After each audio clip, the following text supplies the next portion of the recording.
Halo teman-teman pendengar semuanya, selamat datang di Marketing Shows. Saya Salma Hairunisa akan menemani kalian di segmen pertama ini. Coba deh kalian bayangin TikTok Shop yang sempat diblokir dan dalam semalam ribuan UMKM harus cari cara baru untuk tetap berjualan. Nah, ini menunjukkan gimana dunia pemasaran itu nggak bisa ditebak. Dan justru disitulah tantangannya. Nah, hari ini kita nggak bahas sendirian. Udah hadir bersama saya, Mutia Kalsum, rekan sekaligus narasumber kita hari ini. Oke, halo Mutia. Halo Selma, senang banget nih bisa ngobrol di sini dan tentunya topik kita hari ini bakal penuh banget sama kejutan tapi juga penuh dengan peluang. Nah, benar banget tuh. Nah, kita langsung aja masuk ke hal yang mendasar. Gimana sih sebenarnya kondisi industri pemasaran abad ke-21 ini? Oke, kalau aku harus rangkum dalam dua kata, itu mungkin bisa dibilang cepat dan konsumen sentris. Jadi, perusahaan sekarang itu nggak bisa lagi nih ngandelin iklan satu arah doang. Tapi konsumen itu aktif nih cari informasi sendiri, bisa lewat sosial media atau website. Nah, terus ada juga nih ledakan teknologi yaitu seperti AI, big data, influencer, bahkan IoT. Contoh nyatanya itu adalah ini ya, Efficiency. Mereka itu pakai teknologi sensor untuk ngasih makan ikan otomatis. Tapi hasilnya apa? Mereka tumbuh lebih dari 400% dalam satu tahun. Itu bukti bahwa inovasi jadi alat utama dalam kompetisi sekarang ini. Wah, berarti sekarang ini bukan soal siapa yang paling besar, tapi juga siapa yang paling cepat dan relevan. Setuju banget. Tapi inovasi itu juga harus terstruktur ya, karena harus ada perencanaannya. Kalau enggak, ya tentu bakal chaos nantinya. Nah, ini menarik banget nih. Jadi gimana sih perencanaan pemasaran yang ideal di tengah semua dinamika ini? Oke, untuk pemasaran yang ideal, pertama-tama kita itu harus mulai dari analisis situasi, yaitu bisa SWOT, pasar, dan juga pesaing. Terus kita harus tentuin juga nih tujuannya, yaitu harus smart. Baru deh kita bisa nih rancang strategi baluran pemasaran. Kita bisa pakai 4P atau bahkan 7P untuk bisnis kalau bisnisnya itu berupa jasa. Misalnya, kita ambil contoh yaitu kopi kenangan. Mereka itu lihat kebiasaan konsumen beli kopi itu kalau pagi itu kan buat ngantor kan. Sedangkan biasanya kalau malam itu mereka tuh ngopi buat nongkrong. Jadi mereka ini nantinya bisa bedain promo dan varian berdasarkan waktunya. Nah, itu semua adalah bagian dari time-based segmentation dalam perencanaan. Berarti riset kapan orang membeli itu sama pentingnya kayak riset soal rasa, bukan? Betul banget. Karena kadang produk bagus itu bisa gagal. Gagal tuh karena apa sih? Itu karena gagal bisa aja muncul di waktu yang salah. Seperti itu. Wah, berarti nih kita geser dikit ke topik yang global. Kan sekarang banyak brand lokal sekarang ingin go internasional, tapi publik juga makin peduli soal keberlanjutan. Nah, gimana sih cara menggabungkan dua tuntutan itu? Oke, untuk bisa menggabungkan ya soal brand yang mau global tapi tetap konsumen yang peduli lingkungan. Itu mungkin istilah kerennya itu adalah globalization. Jadi, produk itu bisa global, tapi masih harus relevan secara lokal dan juga bertanggung jawab secara sosial, yaitu soal keberlanjutan tadi ya, peduli lingkungan. Kita ambil contoh ini ya, Grab Indonesia. Jadi mereka itu udah mulai nih pakai armada mobil listrik dan kerjasama dengan pembangkit tenaga surya. Dan setelah itu menurut laporan mereka, langkah ini tuh bantu banget nih ngurangin 18.000 ton emisi karbon untuk tahun lalu. Dan dari survei Nielsen, 64% konsumen Asia ini udah bersedia bayar lebih mahal untuk produk ramah lingkungan. Oh, berarti keberlanjutan itu juga bukan cuma soal tanggung jawab moral, tapi juga bisa menjadi daya jual juga. Betul, jadi sustainable is the new premium. Oke nih, tapi semua ini kan nggak akan bisa jalan kalau nggak ada data. Nah, seberapa penting sih sistem informasi pemasaran sekarang ini? Tentu sangat penting banget ya sistem informasi pemasaran. Jadi sistem ini tuh ngebantu perusahaan mengumpulkan, menyimpan, dan menganalisis data untuk ngambil keputusan yang tepat waktu. Contoh paling nyatanya itu adalah Shopee dengan fitur Trend Hub-nya ya. Jadi UMKM itu bisa lihat nih keyword pencarian harian, juga bisa lihat nih produk apa sih yang lagi naik banget. Terus juga bisa ngelihat pola perilaku belanjanya konsumen. Jadi pada akhirnya tuh mereka apa? Mereka bisa ngatur stok dan promosi yang sesuai gitu. Oh, tapi saya juga pernah dengar nih, kadang ada tim di lapangan yang nggak ngerti cara baca data itu. Itu gimana sih? Nah, kalau itu kan berarti kan tim di bagian public relation ya. Jadi data itu harus bisa nih diterjemahkan ke dalam strategi. Jadi bukan cuman soal ngumpulin angka, tapi juga perusahaan ini harus bisa nih mengedukasi tim biar bisa ngebaca tentang datanya. Karena bagaimanapun data itu kan krusial. Kenapa? Karena data itu nantinya akan dipakai untuk strategi si perusahaan itu atau produk itu. Gitu. Wah, luar biasa sekali nih jawabannya. Tadi kita bahas gimana industri ini berubah, pentingnya rencana yang fleksibel dan keberlanjutan, sampai di sistem informasi. Tapi kita belum masuk ke inti psikologisnya. Setuju. Jadi di balik semua data itu tetap ada satu hal penting. Apa sih? Yaitu manusia atau konsumen. Jadi gimana nih mereka yang nantinya bakal ngambil keputusan dan juga bagaimana kita sebagai pelaku usaha atau perusahaan itu bisa memahami dan mempengaruhi konsumen kita. Tuh. Oh, jadi oke, lanjut ke pengambilan keputusan konsumen. Jadi apa aja sih tahapan yang dilalui konsumen sebelum akhirnya mereka membeli suatu produk? Oke, tahapan yang biasa dilalui konsumen itu biasanya dilewati oleh 5 tahap ya. Untuk yang pertama itu adalah pengenalan masalah. Jadi mereka ini membeli ini untuk apa gitu loh. Apakah mereka butuh untuk kebutuhan rumah tangga atau bagaimana lah masalah itu. Kemudian yang kedua pencarian informasi. Setelah mengidentifikasi masalah, mereka cari dulu nih informasi tentang produk yang mau mereka beli gitu. Kemudian evaluasi alternatif. Jadi mengevaluasi nih apakah produk ini bagus atau apakah jelek itu bisa dilihat dari reviewnya ya. Kemudian yang keempat yaitu ada keputusan pembelian. Setelah ngelihat evaluasinya, lantas nanti konsumen ini akan mulai memberikan keputusan, aduh beli atau enggak ya gitu. Tapi karena butuh kemungkinan mereka akan beli gitu kan. Dan yang kelima itu adalah evaluasi pasca pembelian. Jadi setelah mereka beli, nantinya mereka ini bakal ngasih sebuah review ya atau feedback ke produk yang udah mereka beli. Contoh realnya itu adalah pengguna Tokopedia. Jadi berdasarkan data, 72% nih dari mereka itu membaca ulasan selama lebih dari 3 menit sebelum akhirnya mereka ngecek out di barang yang udah mereka pilih. Nah, itu tuh adalah sebuah bentuk proses dari pencarian info dan evaluasi oleh seorang konsumen. Oh, berarti ulasan ini bisa mempengaruhi pembeli untuk menentukan membeli atau tidak, dan menentukan sukses atau gagalnya penjualan ini. Iya, betul sekali. Dan itu ya, kenapa fake review itu bisa bahaya banget. Karena merusak kepercayaan yang susah dibangun. Jadi, sering ya kita temuin di sosial media, orang tuh ngeluh tentang produk yang udah mereka beli. Mereka ngeluh produknya ini jelek, tapi begitu mereka baca, itu bagus-bagus. Berarti kan itu sama saja perusahaan atau yang ngejual ini sudah merusak kepercayaan.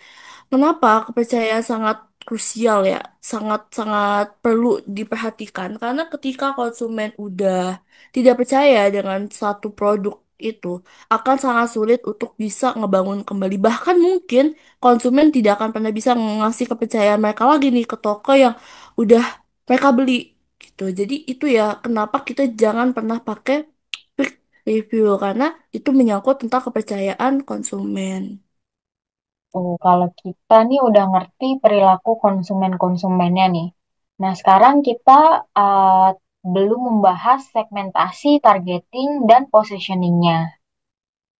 Betul. Jadi kalau itu sebutnya STP ya kita singkatannya itu kayak semacam peta jalannya pemasaran. Jadi S-nya itu apa? S segmenting. Jadi segmenting itu kita membagi berdasarkan usia, kemudian bisa membagi berdasarkan tempat dan juga bisa membagi berdasarkan perilaku konsumen. Itu untuk segmentasi. Untuk targeting, itu kita bisa pilih nih, segmen mana sih yang paling potensial berdasarkan produk kita. Misalkan produk kita itu tentang yang berhubungan dengan orang tua. Tentu kita bakal segmentasi berdasarkan usia gitu. Kemudian untuk yang positioningnya itu adalah bagaimana cara kita atau bagaimana produk ini tuh bisa dikenal atau kita nyebutnya branding kali ya. Misalkan nih kita ambil contoh yaitu Uniqlo. Ini bagus banget nih Uniqlo. Jadi mereka ini pakai pendekatan liveware. Jadi produknya itu bisa untuk siapa aja. Atau kita menyebutnya unisex kali. Bisa buat laki-laki, bisa untuk perempuan. Tapi tetap produknya itu diposisikan sebagai yang simple, berkualitas, dan tentu inovatif. Gitu.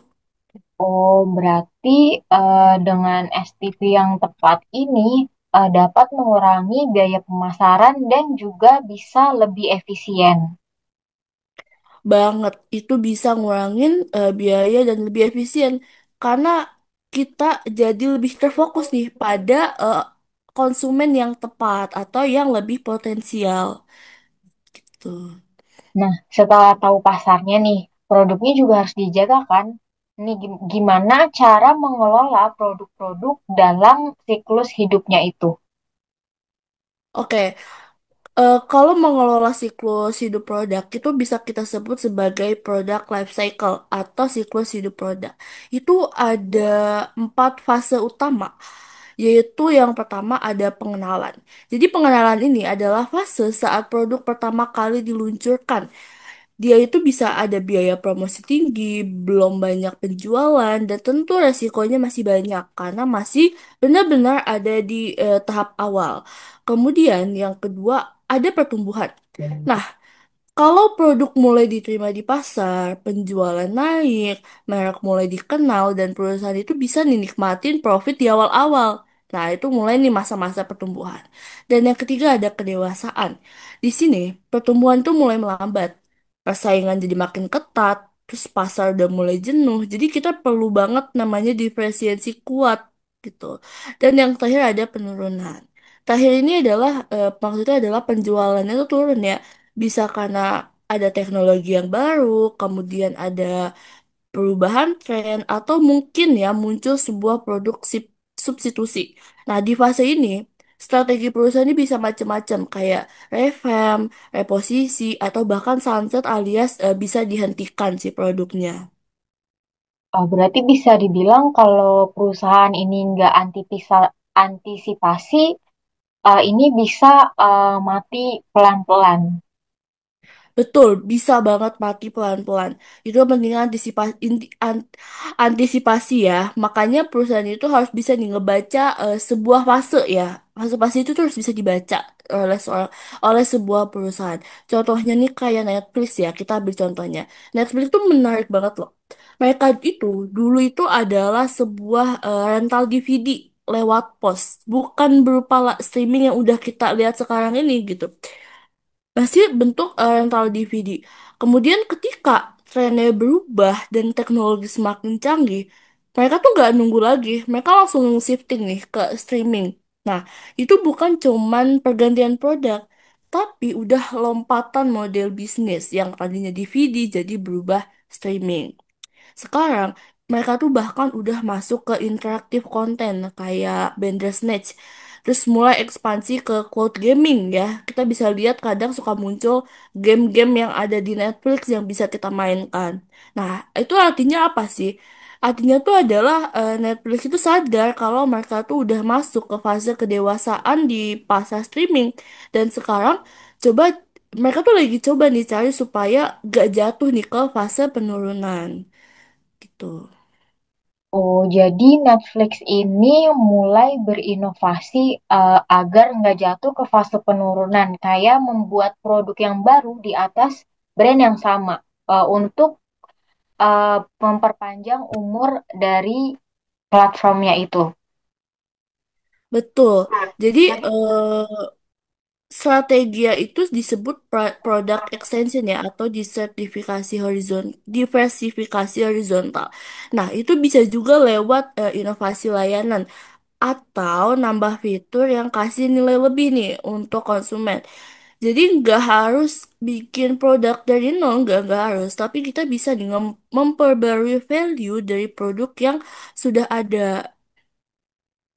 Nah, ini menarik banget sih, karena kadang kita tuh sebagai konsumen nggak sadar kalau kita lagi dikasih versi terbaru dari sesuatu yang lama ini.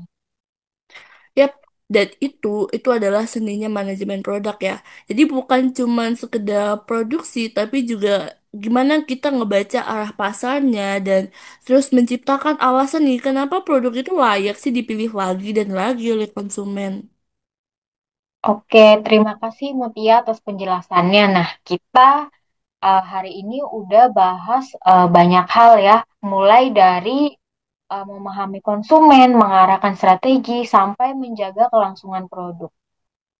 Dan yang terpenting itu pemasaran bukan sekedar berjualan, tapi juga membangun hubungan, mendengar, dan beradaptasi terus-menerus.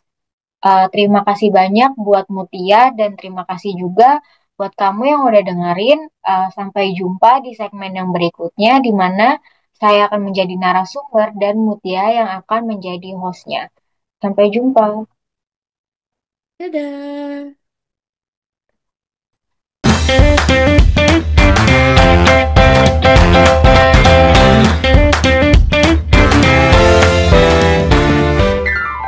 Belum nyala. Halo, selamat datang di podcast Marketing Show, program interaktif yang ngebahas berbagai dinamika dunia pemasaran, mulai dari teori dasar hingga penerapan di era digital. Saya Mutia Kalso, mahasiswa bisnis digital, dan saya akan memandu sesi kita hari ini. Bersama saya sudah hadir nih Selma Khairunisa yang juga aktif mempelajari dunia pemasaran dari berbagai sisi. Oke, untuk topik kita kali ini cukup komprehensif ya teman-teman karena akan membahas 7 aspek penting dalam manajemen pemasaran. Mulai dari perubahan industri, perencanaan strategi, sehingga bagaimana nih sebuah produk dikelola dan diposisikan di pasar.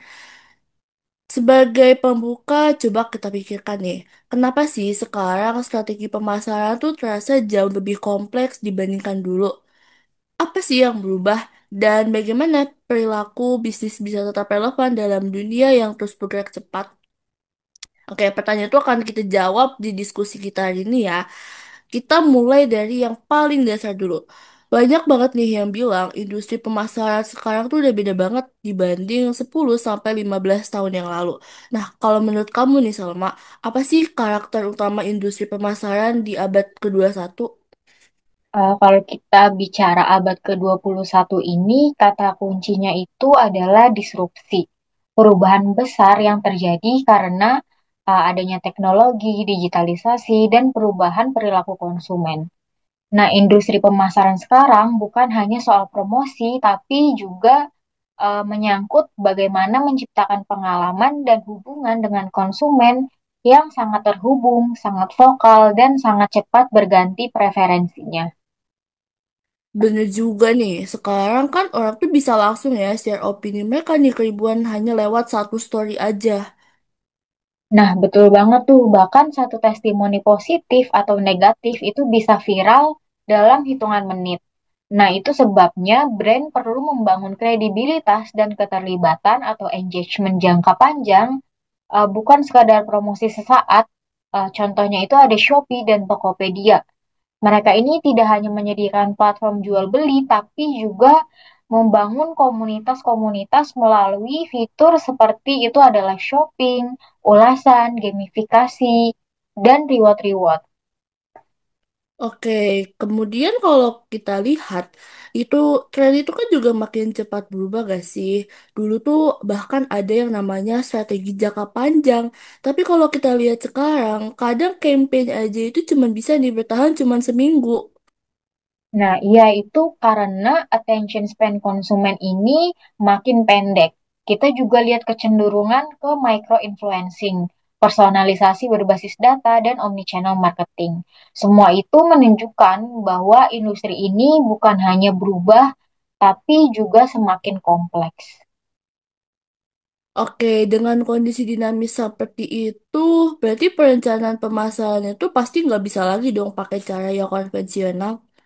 Nah, iya benar banget. Perencanaan sekarang ini harus adaptif dan berbasis insight real time. Perusahaan tetap membutuhkan perencanaan strategis seperti analisis SWOT, penentuan tujuan, dan strategi marketing mix. Tapi juga harus menyisipkan fleksibilitas. Makanya muncul pendekatan agile marketing yang memungkinkan tim pemasaran bereaksi cepat terhadap perubahan tren atau respon pasar. Oke, berarti marketer juga itu perlu ya dituntut buat cepat belajar dari data. Nah, benar banget itu. Contohnya itu ada brand lokal seperti Cotton Ink. Mereka ini sering menguji desain atau konsep produk lewat teaser media sosial. Nah, kalau responnya bagus, baru produknya itu diproduksi massal. Ini semacam A atau B testing sebelum launching. Bahkan perencanaan promosi pun kini banyak berbasis kalender tren atau momen seperti Ramadan, tanggal kembar seperti 99, 12, 12, atau kampanye lingkungan. Oke, jadi itu tuh nggak cukup ya kalau kita cuman bikin rencana tahunan, tapi perusahaan ini juga harus bisa nih bagaimana mereka berimprovisasi. Nah, betul banget itu. Rencana tetap dibutuhkan sebagai arah, tapi kemampuan menyesuaikan jalur itu yang menentukan performa kita. Baik, sekarang kita mungkin bakal masuk ke level yang lebih luas lagi ya, yaitu pemasaran global dan berkelanjutan nih. Oke, di era globalisasi kayak sekarang ini, apa sih sama tantangan utama yang dihadapi sama perusahaan-perusahaan? Nah, tantangan utama itu ada dua hal besar. Yang pertama itu perbedaan budaya dan pasar lokal. Dan yang kedua itu tuntutan etis dan keberlanjutan. Brand yang mau berekspansi harus mampu menyesuaikan produk, komunikasi, bahkan nilai-nilainya agar sesuai dengan target pasarnya yang baru itu. Oh, jadi perusahaan itu udah nggak bisa ya pakai pendekatannya seragam. Nah, benar banget itu. Contohnya itu ada Indomie di Indonesia beda dengan Indomie di Afrika. Nah, di Nigeria itu mereka menyesuaikan rasa dan bahkan membangun pabrik-pabrik lokal untuk mendukung ekonomi setempat. Nah, itu bentuk dari adaptasi budaya dan logistik. Tapi di sisi lain juga keberlanjutan jadi isu global. Brand seperti Patagonia atau The Body Shop secara konsisten ini membawa misi lingkungan. Mereka sadar bahwa loyalitas jangka panjang hanya bisa dibangun dengan nilai, bukan sekedar produknya saja. Oke, kalau gitu ya ngomongin di Indonesia, tren sustainability-nya itu udah sejauh mana sih? Kalau dilihat sih ini masih berkembang, tapi kita lihat mulai banyak brand lokal yang sadar akan hal ini. Contohnya itu ada sejauh mata memandang brand fashion yang memanfaatkan itu pewarna alami, minimnya limbah. Dan ini membuat minimnya limbah. Mereka ini membangun brand dengan narasi keberlanjutan. Dan ternyata konsumen itu menghargai brand ini. Oke, kalau kita bicara pengambilan keputusan ya, tentu kalau mau ngambil keputusan itu kita butuh yang namanya informasi. Nah, gimana sih peran SCM atau peran sistem informasi pemasaran dalam konteks sekarang ini? Sistem informasi pemasaran adalah tulang punggung pengambilan keputusan. Perusahaan yang memiliki SIM yang terintegrasi akan memiliki keunggulan yang lebih kompetitif karena dapat merespon pasar yang lebih cepat dan tepat. Data yang dikumpulkan dari CRM, survei pelanggan, interaksi sosial media, dan e-commerce bisa digunakan untuk mengenali pola perilaku dan preferensi. Oke, berarti keputusan marketing sekarang itu bukan lagi cuman soal intuisi aja ya? Iya, betul banget. Sekarang tuh semuanya harus evidence based. Contohnya itu ada Netflix.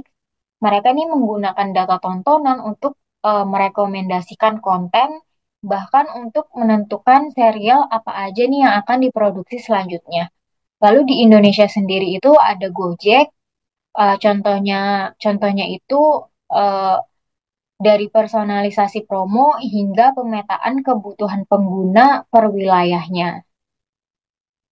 Oke, berarti dari semua itu artinya pemasaran ini tuh hari ini gak, ini tuh harus banget ngerti tentang data gak sih? Nah, iya, pemasaran masa kini tuh dituntut nggak hanya kreatif, tapi juga mereka harus bisa analitis. Oke, kita udah ngomongin soal keputusan, kita bakal ngomongin soal konsumennya nih. Perilaku mereka itu kan juga makin kompleks ya. Dan bisa nggak sih jelasin model pengambilan keputusan yang biasa terjadi oleh konsumen? Nah, model dasarnya itu ada 5 tahapan. Yang pertama itu pengenalan masalah. Nah, di sini konsumen menyadari adanya kebutuhan atau masalah yang harus diselesaikan, baik karena rangsangan internal, misalnya lapar, haus, maupun eksternal, itu contohnya kayak ada iklan atau rekomendasi dari teman-teman. Lalu yang kedua itu ada pencarian informasi. Setelah sadar akan kebutuhan, konsumen ini mulai mencari informasi tentang solusi yang tersedia, baik melalui internet, iklan, ulasan pelanggan, atau bertanya kepada orang lain. Lalu yang ketiga itu ada evaluasi alternatif. Nah, di sini nih konsumen membandingkan berbagai pilihan produk atau jasa berdasarkan kriteria seperti harga, kualitas, fitur, dan ulasan sebelum memutuskan mana yang paling sesuai dengan kebutuhannya. Lalu tahapan keempat itu ada pembelian. Setelah memilih alternatif terbaik, konsumen melakukan pembelian produk atau jasa tersebut. Lalu yang terakhir itu ada evaluasi pasca pembelian. Konsumen ini menilai apakah produk atau jasa yang dibeli ini memenuhi harapan. Jika puas, bisa timbul loyalitas. Nah, kalau enggak, bisa menjadi keluhan atau pengembalian produk. Tapi hari ini proses itu seringkali tumpang tindih ya, atau bahkan sangat cepat. Misalnya nih dalam e-commerce, seorang bisa langsung beli karena melihat review dari influencer-influencer. Betul banget ya, kadang konsumen itu nih nggak sempat pikir panjang karena ada yang namanya timer flash sale ya. Kalau kita lihat di Shopee itu kadang suka ada nih tinggal berapa menit lagi gitu. Dan ternyata aku sebagai konsumen pun merasakan ketika melihat waktu tersebut itu seperti ada dorongan untuk kita udahlah langsung beli aja gitu. Jadi pada akhirnya pun konsumen gak mikir panjang lagi. Dan akhirnya mereka bakal ngebeli produk itu. Padahal kalau dilihat secara harga atau price-nya itu sebenarnya tidak beda jauh gitu ya. Ya, itulah kenapa pemasaran perlu memahami dua jenis perilaku. Yang pertama itu rasional dan emosional. Brand ini harus hadir di setiap tahap, mulai dari edukasi di media sosial, ulasan di marketplace, sampai after sales service yang baik. Oke, boleh nggak sih kasih contohnya itu kayak gimana? Nah, contohnya itu ada brand elektronik seperti Realme. Mereka nih masif banget di YouTube dan di TikTok tech review.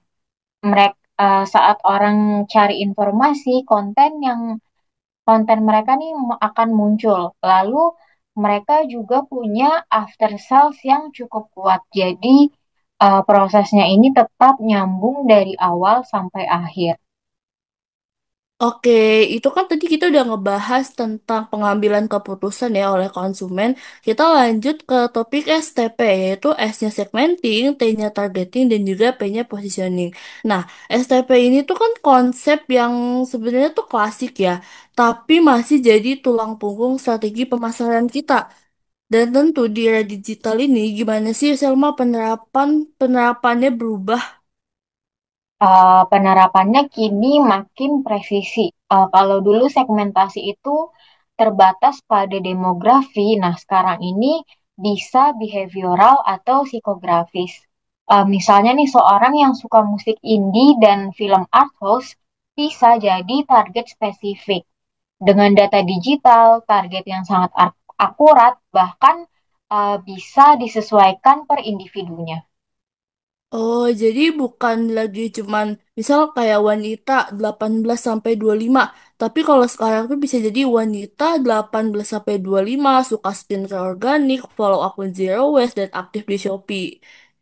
Nah, bener banget tuh. Contohnya nih ada brand Erigo. Mereka nih tahu targetnya adalah anak muda urban yang suka streetwear. Mereka menggunakan mereka gunakan influencer dan fashion week sebagai positioning brand global minded dengan harga terjangkau. Mereka nih konsisten dari konten visual hingga desain-desain produknya. Oke, kita udah gak terasa ya, udah sampai di topik paling akhir yaitu tentang manajemen produk. Nah, apa aja sih semua elemen penting dalam manajemen produk untuk saat ini? Manajemen produk saat ini nih lebih kompleks karena nggak cuma soal menciptakan suatu barang, tapi juga menciptakan sebuah nilai. Nah, ini tuh mencakup inovasi, desain, diferensiasi, dan pemantauan siklus hidup produk. Setiap produk ini punya life cycle, yaitu introduction, growth, maturity, dan decline. Oke, berarti ketika eh, sebuah produk nih masuk ke tahap maturity, berarti si produk atau brand itu udah harus siap inovasi baru ya? Nah, iya itu betul banget. Misalnya nih ada contoh dari Samsung. Samsung ini terus mengembangkan fitur baru di seri Galaxy agar tetap relevan. Mereka juga punya seri A untuk kelas menengah dan seri M untuk harga pasar yang terjangkau. Nah, itu adalah bentuk segmentasi produk yang berdasarkan siklus dan kebutuhan pasar.